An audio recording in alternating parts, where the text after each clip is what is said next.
तर मुंबईला अतिमुसळधार पावसाचा इशारा देण्यात आलेला आहे। विजांच्या कडकडाटासह ताशी 50 ते 60 किलोमीटर वेगाने वारे वाहण्याचा अंदाज वर्तवला गेलेला आहे।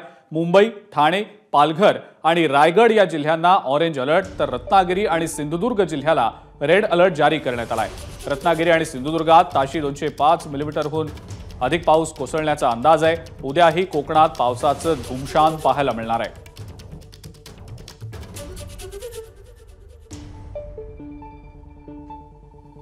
मुंबई, ठाणे आणि पालघर या जिल्ह्यांना पावसाचा ऑरेंज अलर्ट जारी करण्यात आलेला आहे, तर रत्नागिरी आणि सिंधुदुर्ग या दोन जिल्ह्यांना रेड अलर्ट जारी करण्यात आलेला आहे। रत्नागिरी आणि सिंधुदुर्गात 205 मिलीमीटर पाऊस पडू शकेल असा अंदाज हवामान विभागानं वर्तवलेला आहे।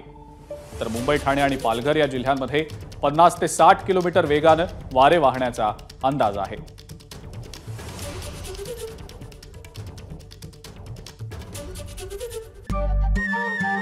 नमस्कार। मनसुद्धा तुझं ही वेगळ्याच प्रकारची मालिका तुम्हा सगळ्यांना खूप आवडली होती। याचा दुसरा सीझन कधी येणार अशी विचारणा झाली। प्रतीक्षा संपली आहे मित्रांनो। येतोय मनसुद्धा तुझाचा दुसरा सीझन।